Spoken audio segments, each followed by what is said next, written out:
Okay, what's up, everybody? Good evening. Immediate reaction. Tigers win. LSU downs North Carolina 8-4. Tigers advance to tomorrow. They force the winner-take-all game on Monday. It'll be LSU and North Carolina. The winner advances to the Super Regional. And as we well know, Arizona has lost the Tucson Regional. They've been eliminated, I should say, from the Tucson Regional. So should LSU beat North Carolina on Monday, LSU will host either West Virginia or Grand Canyon in the Super Regionals in Baton Rouge next weekend, but you got to take care of business first. All right, I'm going to have a pour. Hopefully you'll join me. I'm not going top shelf. You ain't won nothing yet. You haven't won this regional. You just won 2 games in one day, and that's a big deal. To force the winner take all. We saw LSU do this in 2021 in Eugene. And so it's not completely unprecedented for LSU in this format to do this. But they got work to do tomorrow. So they get it done tomorrow. We'll sit here do an immediate reaction show. I'll pull something off the top shelf. For now, though, I'll go with my. By the way, this is a Weller 107, and it's a store pick, not a store pick, but it's a pick for. I don't know if you can read it, but it's Supper Club. So you can go to Supper Club and enjoy a Weller 107. They have their own barrel of a Weller 107 at Supper Club. So I'm gonna have a little pour of this tonight. And we're going to talk about this game. Tigers win 8-4. They beat North Carolina and force the deciding game tomorrow. So cheers, everybody. Whatever you got in your glass. We'll talk about the game.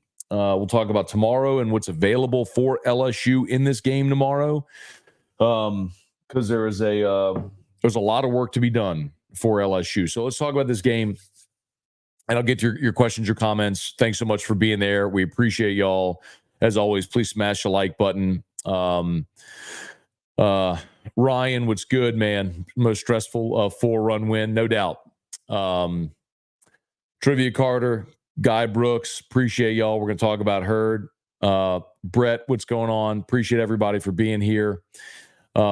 Jacob Swallow, Dean Edwards, appreciate y'all very much, man. Evan, Randall, what's going on? Yeah, 5 p.m. tomorrow. James Charles, what's up? All right, appreciate y'all for being here with us. Let's start with Thatcher Hurd, who was awesome. Thatcher gave you 5 2/3 of a 2-run ball.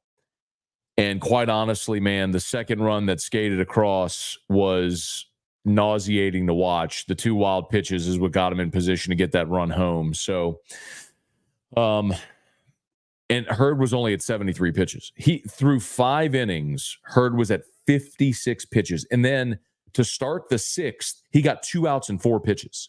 And it looked like he was going to cruise. And then the trouble came in the 6th. Then he wasn't able to get that final out and he was lifted. I know he was bummed he didn't get through 6. And at only 73 pitches, man, if he got through the 6th, there's no reason he couldn't have gotten through the 7th down at the bottom of the order. But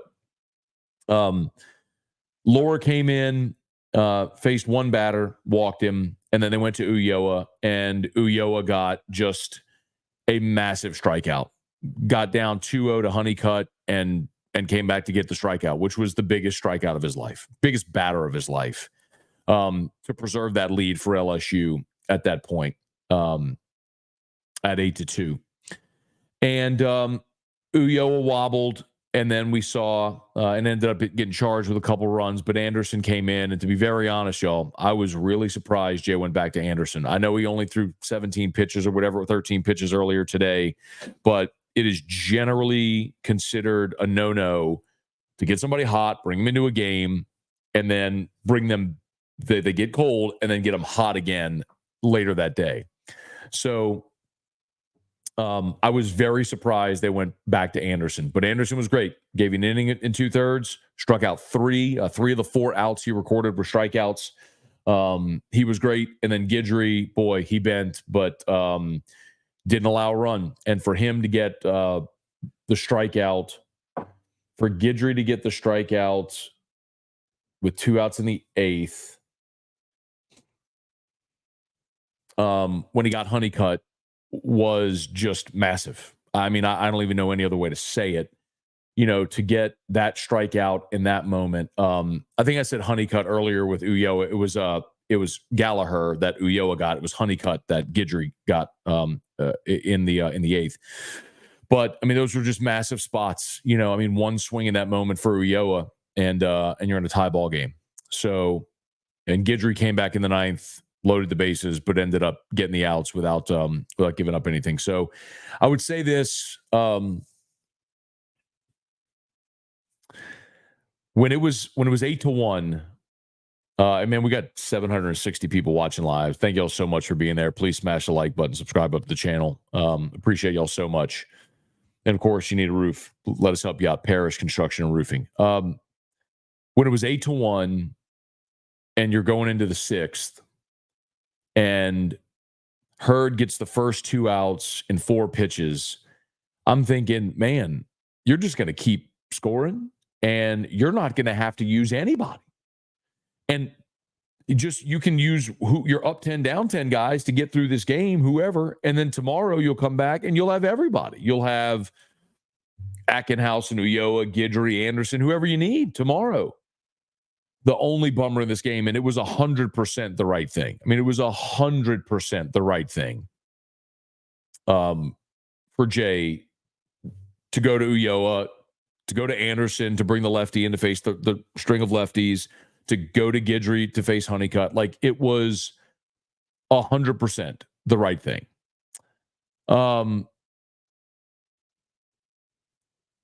But the bummer is it was 8-1, and you really felt like you would be able to cruise and have all your pitching available for tomorrow. And that's the one bummer. Now, you made it like game 1 earlier today against Wofford. The bats went crazy. It was awesome. So you were able to get through it without having to stress any of your key arms.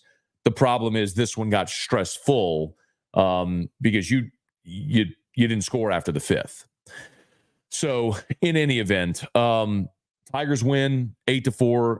You've done heavy lifting already, and now the pressure shifts completely to North Carolina because they were in the driver's seat. Now they're on their home field, and they got to find a way to win a game tomorrow. So again, I want to be very clear. It was the way LSU managed the pitching staff was 100% the right thing to do.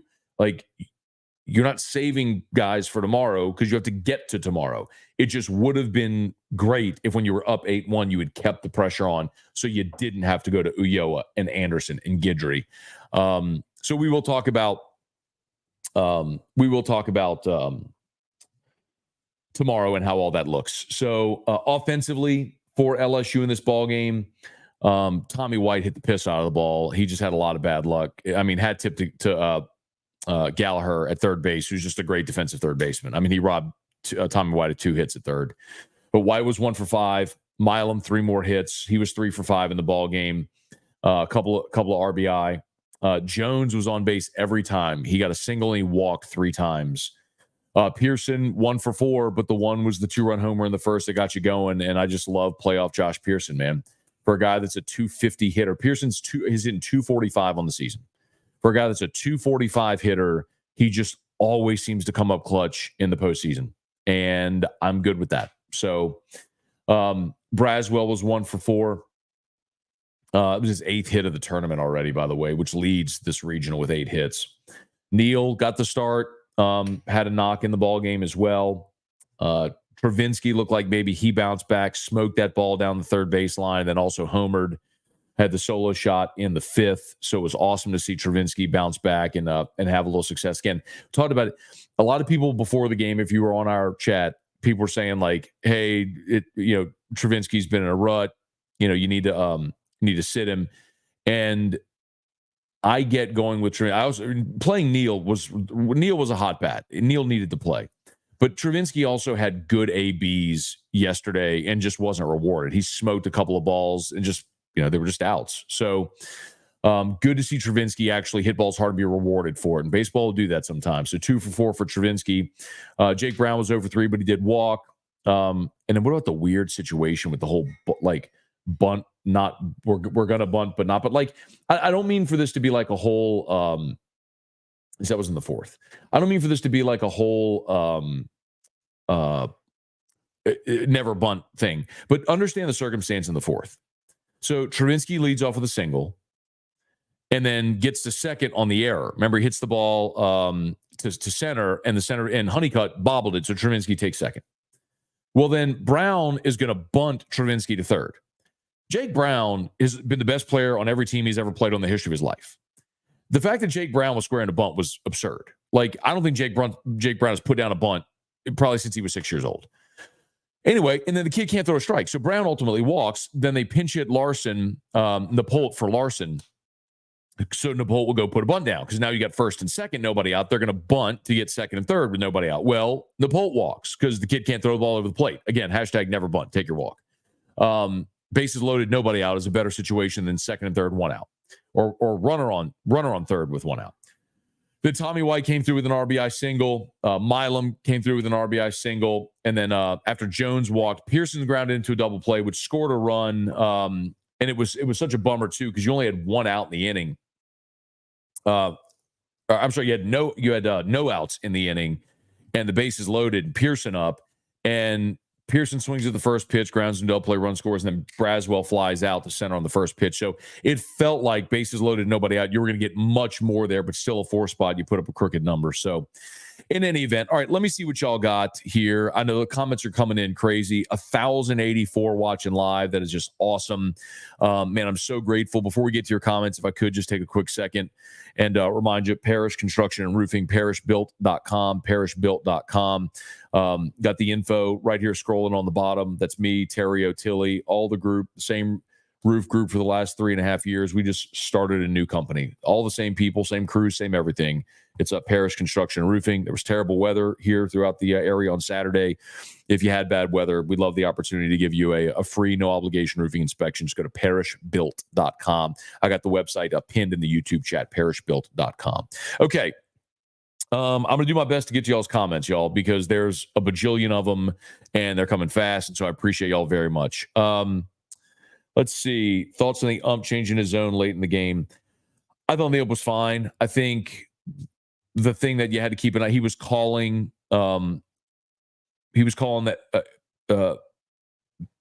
he had a wide strike zone, especially away. He was calling those pitches. I thought he was pretty consistent. I don't have a problem with the ump in the game.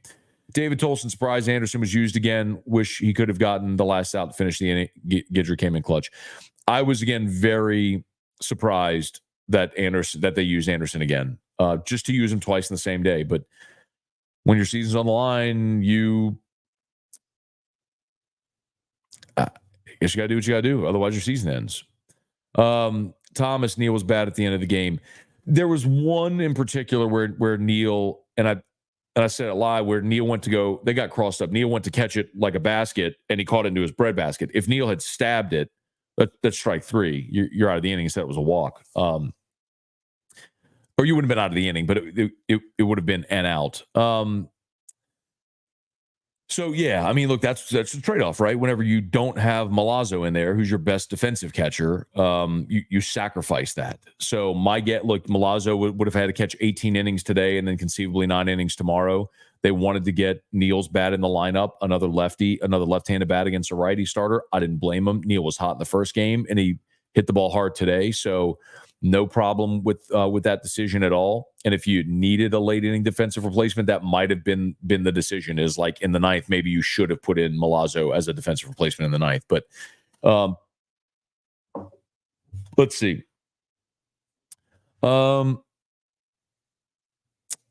Let's see who these comments are going so fast. Let's see. Jamie said, so Ack has to start tomorrow, right? Let's talk a little bit about that. Yes. Ackenhausen today in the first game threw, let me check it. I think it was 37 pitches, if I remember off the top. Ackenhausen threw 27 pitches, excuse me. So Ack threw 27 pitches against Wofford, only went 2/3 of an inning. So yes, I'm thinking of who is not available, who is unequivocally not available tomorrow. Let me get a pen. Kind of visual. I need to write this down. Otherwise I'll forget as I try to do it off the top of my head. So, okay. All right, here we go. Talking about who is available tomorrow. Here's who is unavailable. Okay. Jump, unavailable. Holman, unavailable. Hurd, unavailable. Herring, unavailable. Okay. We all agree on that. Jump, and I saw some people say, well, maybe, for Jump, it could be like a bullpen day, 2 days rest. I mean, I suppose in theory, if you needed him to come pitch the ninth or to face one batter as lefty-lefty matchup, maybe I could see that. But I would think Jump, Holman, Hurd, Herring, all unavailable. Holman, Herring threw 89 pitches this morning. He's not available. And Hurd threw 73. Am I right on that? Hurd threw 73. So Herring and Hurd, Holman, Jump, not available. So here's what you got. So this pen's out of ink.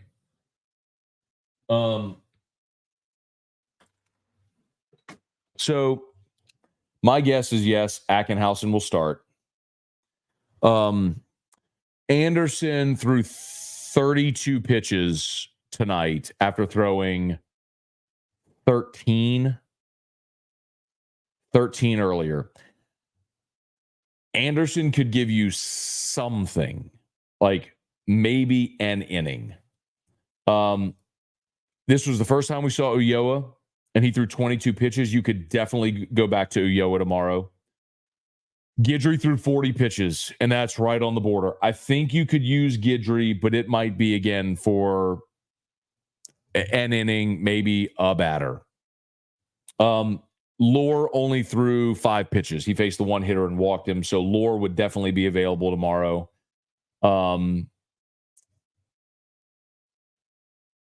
Is there anybody else? Ackenhausen, Anderson, Ulloa, Guidry, Lohr. Dutton obviously hasn't thrown yet, so you could go to Dutton. And then, you've got your up 10, down 10 guys. Javen Coleman.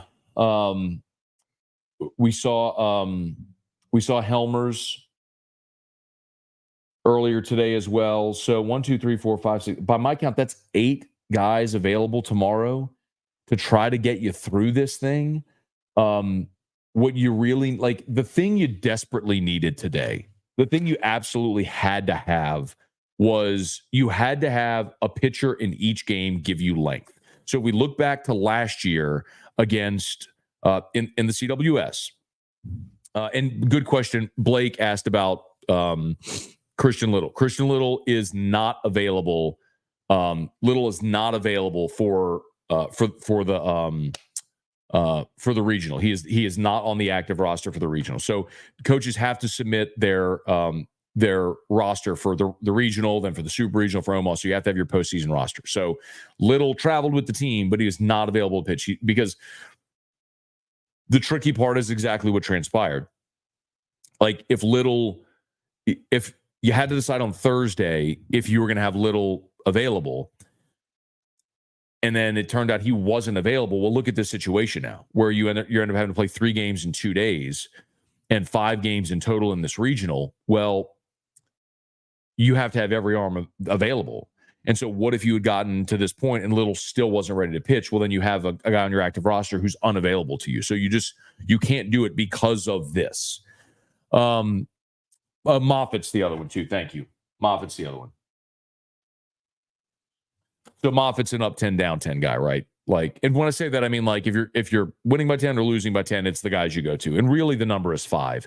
And the reason 5 is sort of that benchmark for, if you have never heard people talk about this, it's because you can't lose or be tied on one swing of the bat. So when you get to 5, a grand slam doesn't give up the lead or lose you the game. So that's why you generally look at 5 as that number if you're up 5, down 5. But I'd just say up 10, down 10. Just to say that's the only way some of these guys are going to pitch. So it's like when you were losing to North Carolina yesterday, and they went to Moffitt late in the game, and who else did they go to at the end of the game? Box score. There was somebody else I went to. Was it Lore? Yeah. They went to Lore, Dutton, Helmers, then Moffitt. Yeah. So, I mean, it was just, hey, just get to the finish line and save your key arms for today. But what you had to have was length, and you got it from Herring, and you got it from Hurd. In the same way that last year in the CWS, when you're facing elimination, you played Tennessee, Ackenhausen gave you 6 innings of shutout baseball. And then in that first elimination game against Wake, you started Coleman, who didn't get you through the second inning. You went to Herring, and Herring gave you 4 2/3 of shutout ball. You got your length to bridge you to that point. So that's what Herring and Hurd did for you today. They gave you the length you needed to preserve enough arms to be able to have an opportunity tomorrow. So that's where they are tomorrow. Let's see. Jim Arsenault, what's going on? Gulf South, Ack and Dutton got to extend tomorrow. You see, here's the thing, Gulf South. I don't think tomorrow is a day where you need someone to extend. Like, I don't think you need somebody to give you 4 or 5. I think tomorrow you approach it like a midweek game where it's like, let's see if you can get me 3 outs and hand it to the next guy, or can you get me 6 outs? Like, if Ackenhausen can get you through the lineup once, I think that's a win. If Ackenhausen can get you through the lineup one time, hopefully get you through 3 innings, then awesome. Then you hand it to the next guy. Maybe it's Dutton. And then let's see if Dutton can get you 3 outs or 6. And then it's just, you piece it together that way, and you hope that your offense shows up and, continues to hit the baseball the way that they did today. Because the other thing we have to talk about is what North Carolina has available. And the best arm that they have available out of the pen is Matty Mateus, who pitched against Long Island, but did not pitch against LSU in either of the games. So that's probably the guy that you're going to expect them to go to see what they can get out of him. We'll talk about that a little bit more. Okay.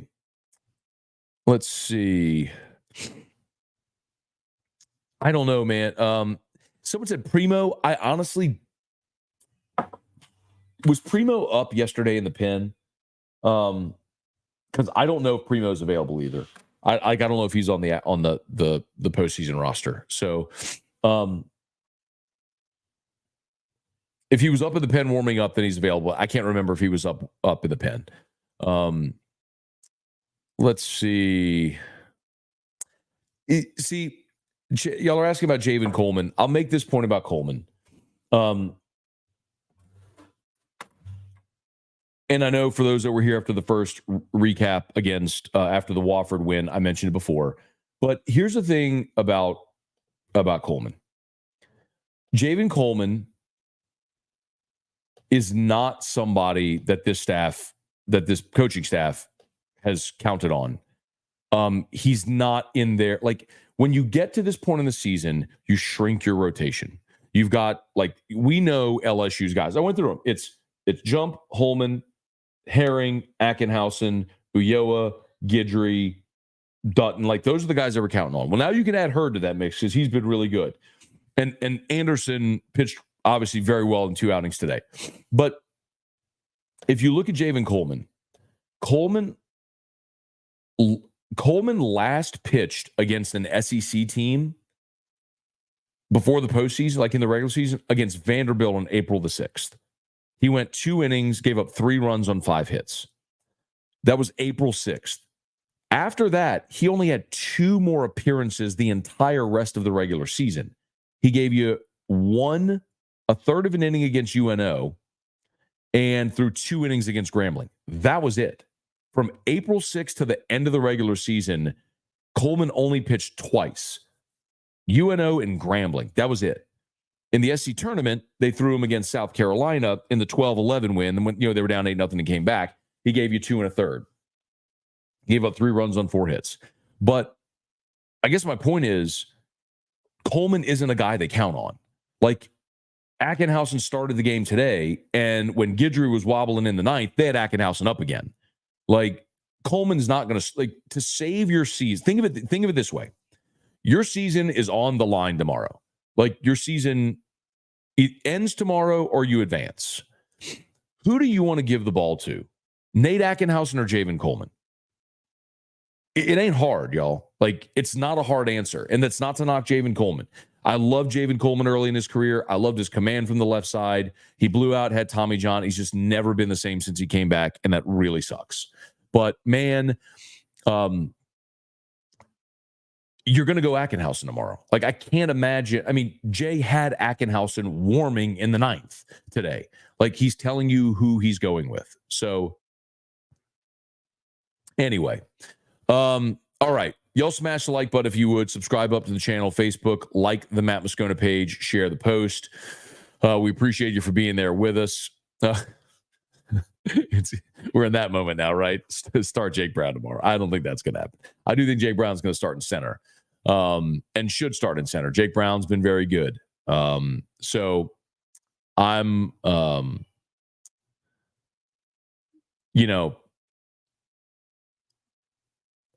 the encouraging thing for sure, today, Jay tinkered with his lineup a bit after the North Carolina loss. He moved Tommy White up to the leadoff spot, moved Milam up to the 2-hole, moved Pearson into the cleanup. Well, I guess Pearson was in the cleanup spot. Braswell dropped to the 5-hole. Travinsky dropped down in the order.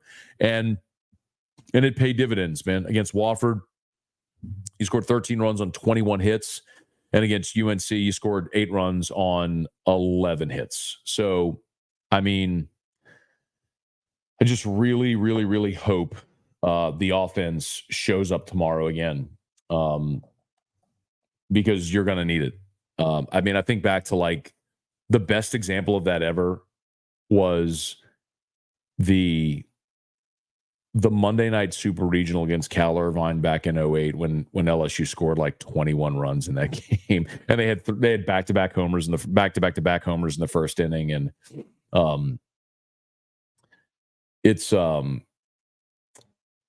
it would be just really, really freaking amazing if LSU could just go out tomorrow and mash the baseball and score 20 runs and not even have to really worry about the conversation about who's throwing what and when. Richard said Jay has a plan. I'm sure he plans ahead. Here's the thing. It's hard to plan ahead when you don't know the situation you're going to face, because on a weekend, like in a weekend series, absolutely. In a weekend series, absolutely. But when you go into this type of situation, you can't think about Monday when you're playing Wofford on Sunday morning, because you have to beat Wofford and then beat North Carolina to get to much. You can't be it has to be in the situation. It's why going to Griffin Herring in the first inning against Wofford was 100% the right decision, because you couldn't let it get away from you. You had to go to your best arm. If that game had gotten out of reach and you hadn't gone to your best arm, you'd regret that for the entire offseason. So it was 100% the right decision to go to Herring, even though you would have loved for Ackenhausen to give you lots of length, and then you could add Hurd, do this, and you would add Herring for tomorrow. But, you treat it the way that it has to go. So, anyway, Devin said, a hell of a game. How was Kling? Awful at the plate. Need to get him with the right ASAP. By the way, Kling was 1 for 2 today, and he roped a single late in the game. And he's also got about a .415 on base percentage, which, hang on, I'll tell you what it is right now. There we go. Again, man, too many of y'all the only thing you focus on is batting average when the objective is get on base. So Paxton Kling's on base percentage is .412. For context, Tommy White, .405. Ashton Larson, .406. Hayden Travinsky, .383. Mac Bingham, .372. Josh Pearson, .355. Alex Milazzo, .371. You want me to keep going? Jake Brown, .375. And there's a little old Paxton Kling with an on-base percentage of .412. I'm not telling you he's a great offensive player. He's not. He's got to develop his hit tool, but the guy gets on base. And he's a great defensive center fielder. Now, Jake Brown, undeniable upside. He's going to be your starting center fielder next year. And I'm totally fine starting Jake Brown now in center. Like, that's the right thing to do. But if too many of you, all you focus on with Paxton Kling is the batting average when you ignore the fact that he gets on base more than half of your everyday regulars.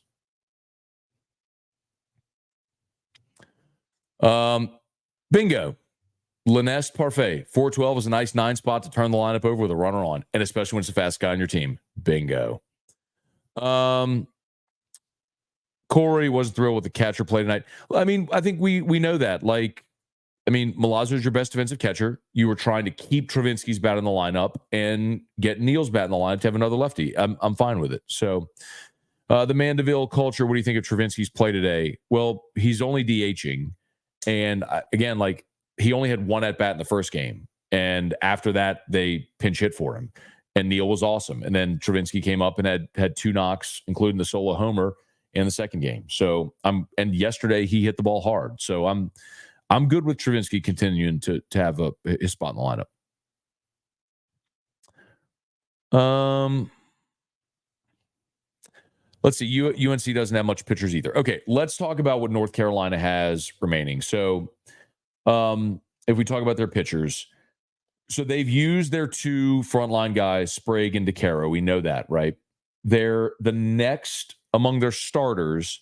Folger Boaz is injured. So he's the guy who started 9 games on the season, 39 innings pitched. He's injured. They mentioned that on the broadcast tonight. Aiden Haw, who's the guy who's Haw, whatever. The kid who started tonight for them, the big tall righty. So they burned him tonight as well. When I look at other pitchers that have started for them, Olin Johnson has 6 starts on the season. Connor Bovair, who we saw tonight, was the last pitcher that went in for them. He started once this season.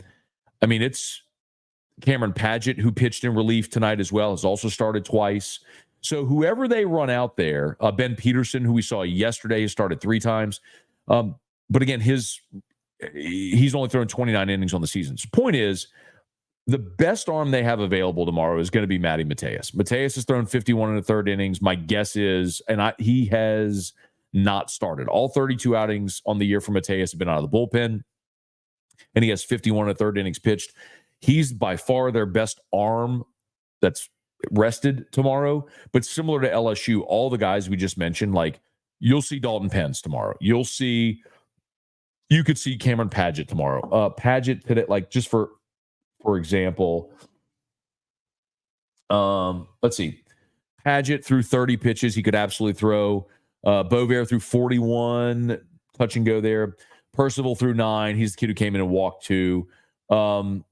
Haw threw 68 pitches. Maybe you go to him tomorrow for something in an elimination game situation.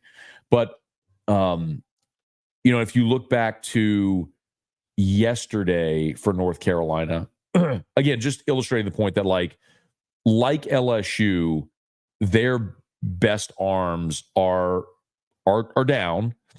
Mateus is available, and all the other guys they count on, the bullpen arms they count on, have all been used this weekend. So Peterson, Ben Peterson threw 35 pitches against LSU yesterday, so he could absolutely go for you.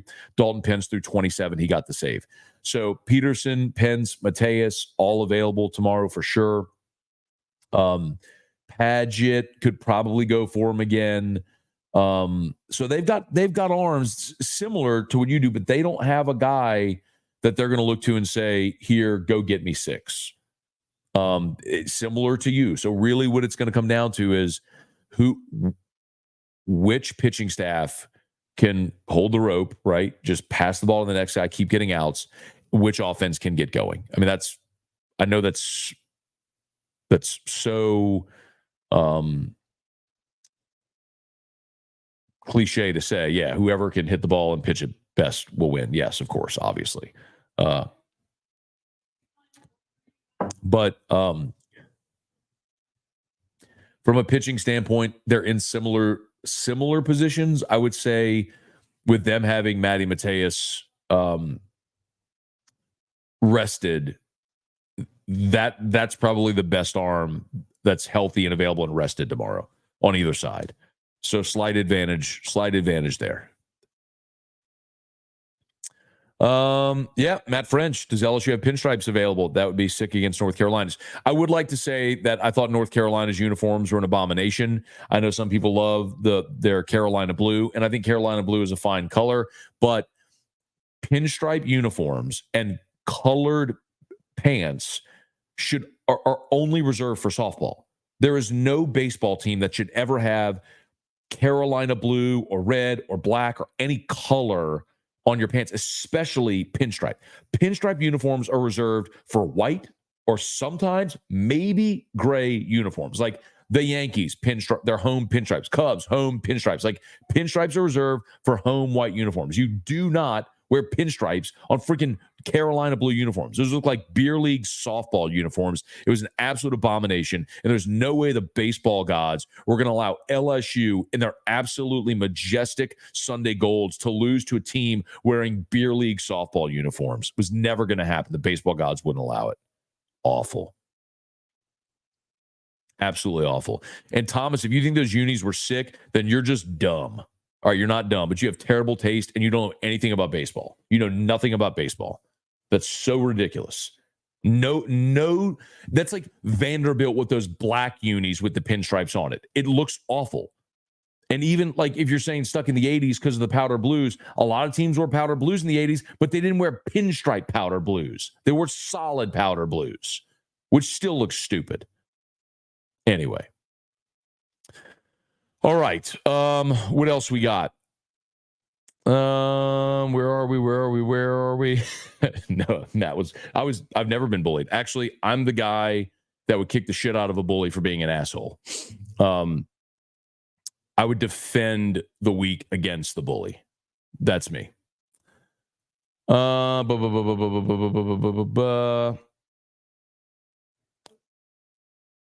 right. Any more? I'm scrolling quickly to see if there's anything I missed. Y'all do me a favor, please smash the like button, subscribe up to the channel. Gavin Guidry said, Matt, I need some Pappy for my performance tonight. Sure, come on over. I don't have Pappy. I do have the Rip 10, which is not Pappy. Pappy would be the Pappy 15 and older, but the Rip 10, the Lot B12. I have the Rip 10. I had the Lot B12, but I drank it all out of the bottle, Gavin, last year after you all won the national championship. And then I jumped in the pool. Well, I jumped in the pool, then drank it out. So, all right. Anything else? I'm just scrolling quickly. Appreciate y'all for being here with us as always.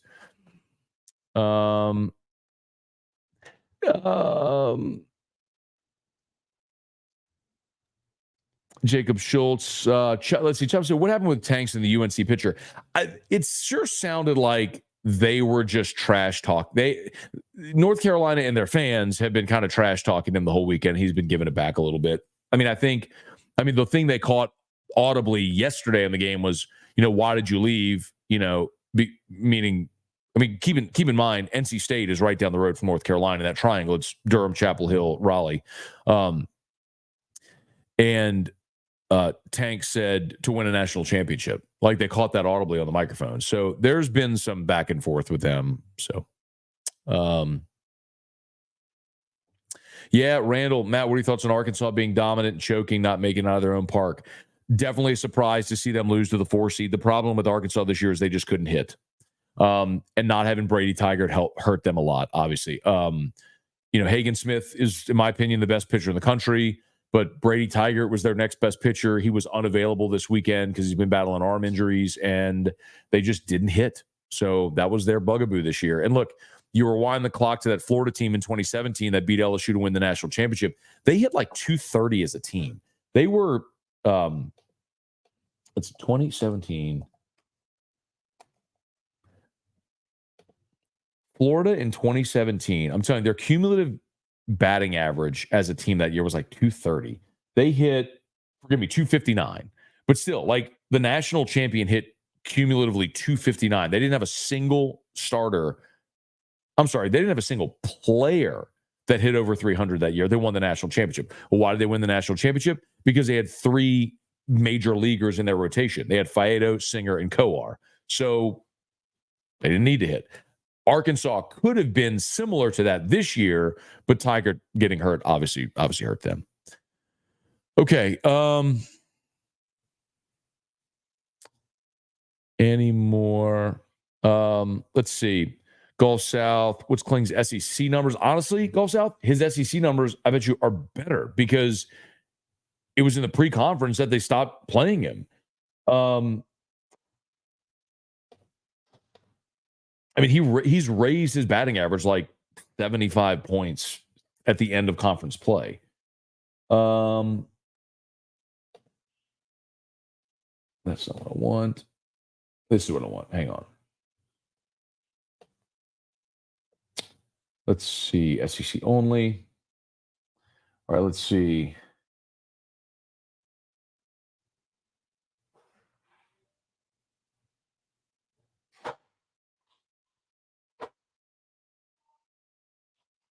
Kling, 333 against SEC opponents. However, I'm going to tell you, you got to consider postseason play as well, though. Wish I had that, but I'm not going to sit there and crunch it. But it's fair point. It's fair point, which is why he went to the bench. So, and I don't have a problem with that. But the numbers of late, like if you get splits in the last month, I don't know that y'all actually care for me to do this, but hang on. But I'll do it. Hang on.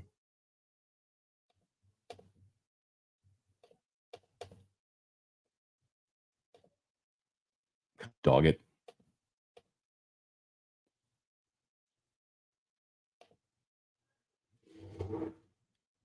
Hang on. I'm sorry, y'all. I know you don't actually care. But now I'm down the rabbit hole.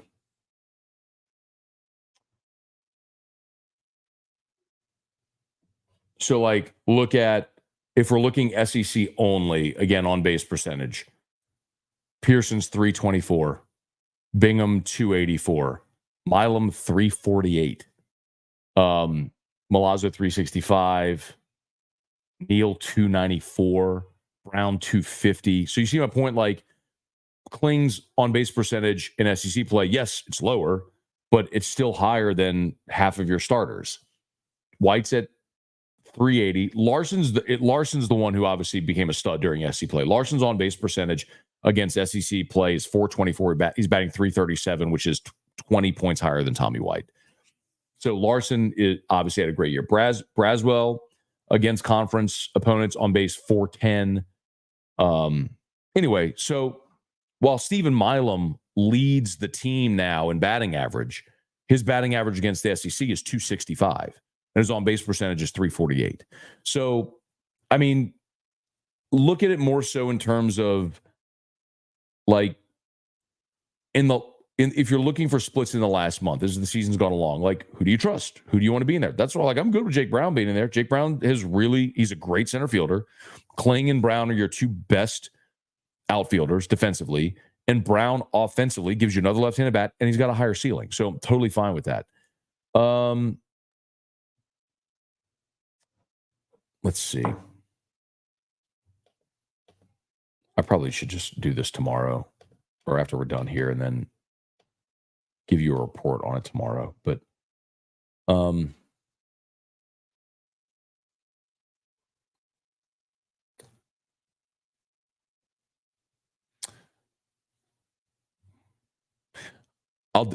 I'll do math later. There's 1,200 people watching. I'll do math later. By the way, please smash the like button if you haven't done so yet on YouTube.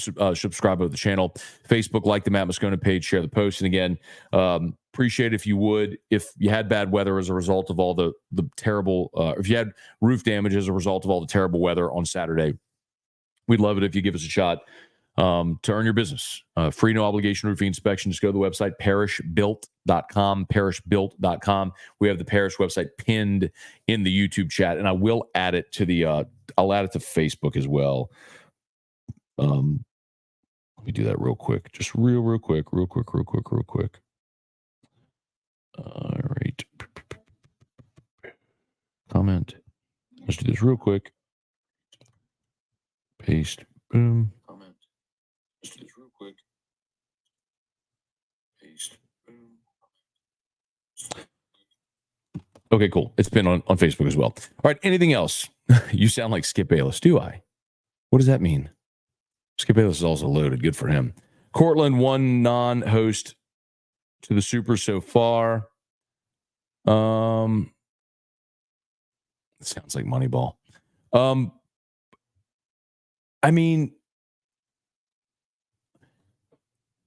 I think sometimes people use the term Moneyball as sort of an all-encompassing thing when you look at statistics. I mean, baseball is a statistically driven sport. It's why nobody bunts anymore. Like, truly, I mean, if you go look at charts, bunting in Major League Baseball is almost non-existent anymore because like they have deep level analytics that show there is no, when you look at the situational run scoring probability, there is no situation where giving up an out to advance a runner increases your probability of scoring runs. So point being, you have a greater probability of scoring a run with a runner on first and nobody out than a runner on second with one out. Like, that is statistical fact. It's not to say you'll never score the run from first. It's just that you have a greater probability. So, yeah, I mean, of course you're going to look at numbers. You're going to look at splits. Why do you think coaches, when they manage a game, are looking to say, okay, should I bring in a lefty? How does this hitter do against lefties versus righties? Well, if his batting average and on-base percentage and OPS, his OPS is 900 against lefties and 700 against righties, well, of course you're going to go get a righty. I mean, analytics are a part of the game.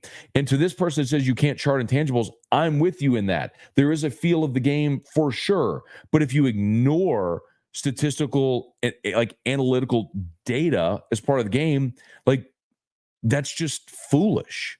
Like, why would you ignore credible information to make an informed decision? I'm not saying you always do something based on what a number says, but of course you have to know what the percentages are. Anyway, bingo. Thank you. Unless inexplicably you attempt to bunt two men with one on and nobody out and walk both guys. Exactly the point. Why sit there and try to get, like, you were going to give them an out and that kid couldn't even throw the ball over the plate. Why are you giving them an out when they cannot even throw the ball over the plate? That's the point. All right, there was something else I wanted to get to here.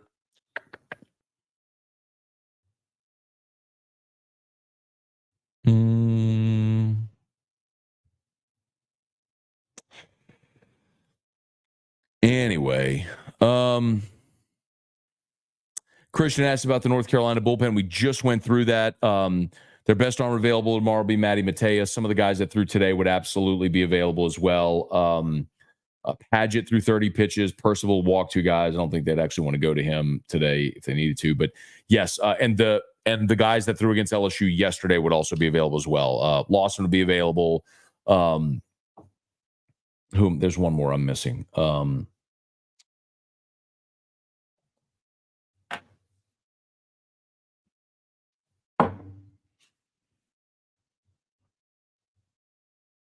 I should have left this page open. Navigating the North Carolina site sucks. Such a not user-friendly website.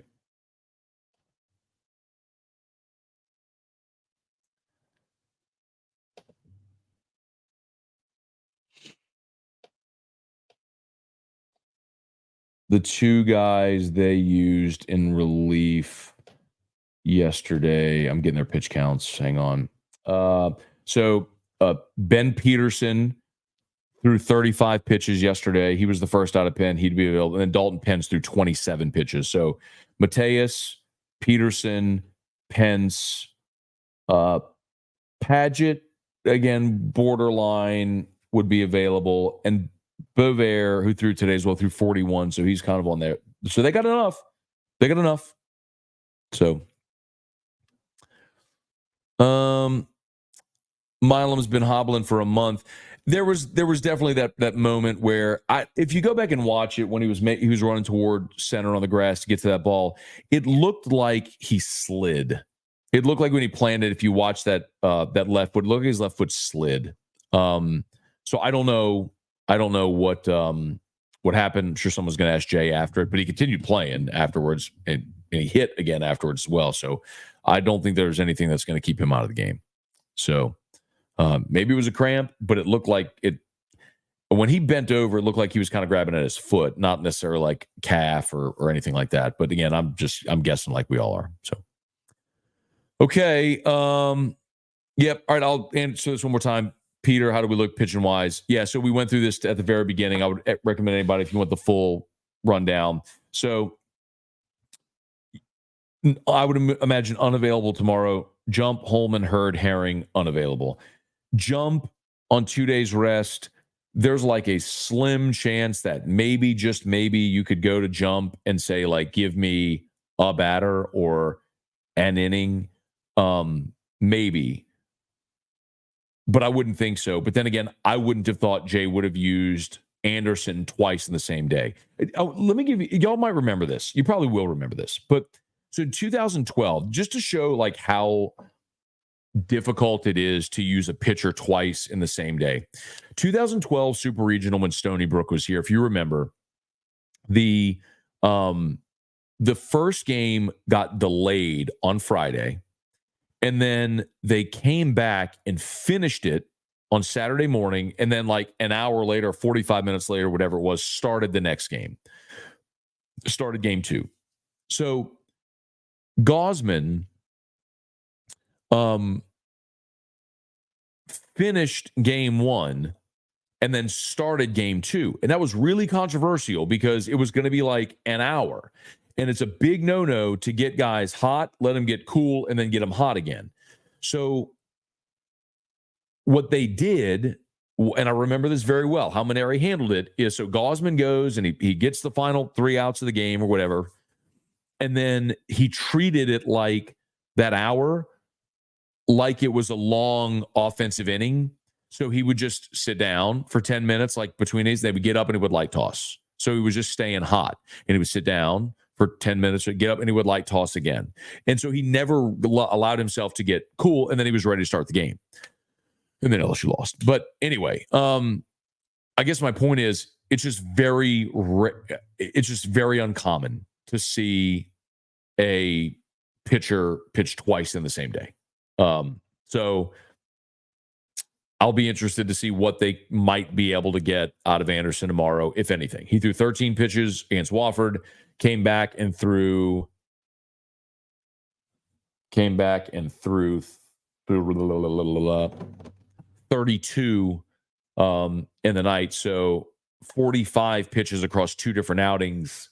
I mean, you're right there bordering on if he would be available for anything tomorrow. But they play at 5 tomorrow, so it's about 20 hours between pitches potentially, but he'll get a night's rest, so we'll see. Yeah, and before we get out of here, I do want to say that props to Hurd again. TK, you're like Thatcher Hurd. He's such an interesting cat because he the stuff is the best on the team. And you might roll your eyes, but like you see it. I mean, the guy dots 96. I mean, he's got a big league spin rate on his breaking ball. His stuff is the best on the team. But with Hurd, it always feels like it's been the 6-inch playing field between his ears, man. And it's like when something goes wrong, it collapses. That happened in the SC tournament. I mean, it was like, boom, 6 up, 6 down, was rolling, and then he walked the guy in the third, and the whole thing collapsed. And then, like, that's why I think today that 4th inning was so huge for him, man. In the 4th inning, again, remember, he was 11 up, 11 down. Like, you were perfect through 3. You got the first 2 outs. So to start the 4th, you strike out Honeycutt, and you get Cook to ground out on the second pitch. So, I mean, you're 6 pitches into the 4th, and you got 2 outs. And then Harbor doubled, and that was the first guy to get on. And then D'Onofrio singled, and they get a run. And then Osuna singled to left. And so back-to-back-to-back hits, and you've given up a run. And so it's like, man, this is usually where Hurd wobbles. He gets Stevenson to strike out. And not only that, but then he came back in the 5th. And I think it was like let's see. It was a 2, 6. Was it 6-pitch inning? It was a 7-pitch inning, whatever it was. Like, and so he got him immediately. Then he came back in the 6th. And he got the first 2 guys of the 6th on 4 pitches. And then everything unraveled on him after that. Harbor doubled again. And then you had the 2 pass balls and the run scored on the wild pitch. And anyway, But anyway, I guess all that to say, for Hurd to get through the wobble in the fourth after 11 up, 11 down, then the double and the back-to-back hits, for him to get through that and still to get you another inning and 2/3, to get through that inning and get you another, 5 outs was pretty awesome. So Hurd was great. And yes, I completely agree. Like if you manage to win tomorrow and you go into next weekend with Jump, Holman, Hurd, yeah, I feel awesome about LSU beating West Virginia or Grand Canyon in a super regional at the box. And if you get to Omaha and you tell me you've got Jump, Holman, Hurd, yeah, I feel great about LSU with those 3. So anyway, all right, y'all. Let's wrap this thing up. Still over 1,000 people watching live, man. Thank y'all so much for being here. Scott, that game scared the shit out of me. Me too, Scott. Like, and the crazy part of it is just like, it's because you were up 8-1.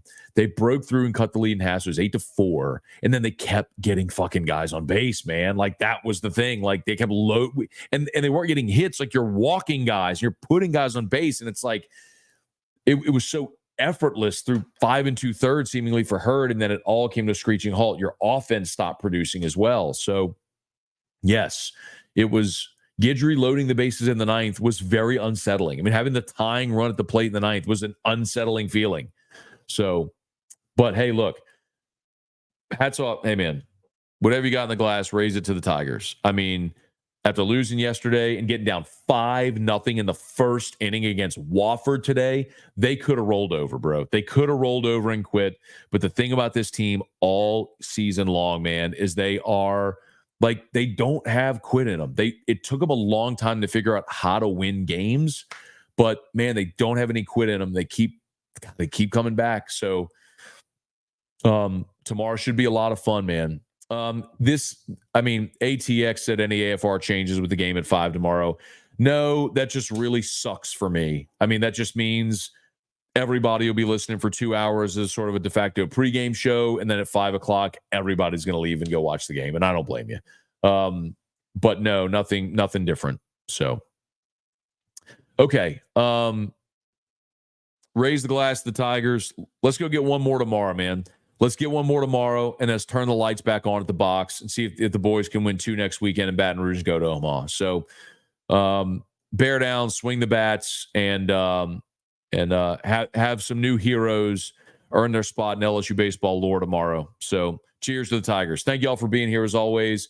Smash the like button, subscribe to the channel, and thanks to everybody who's giving us a shout over at Parrish.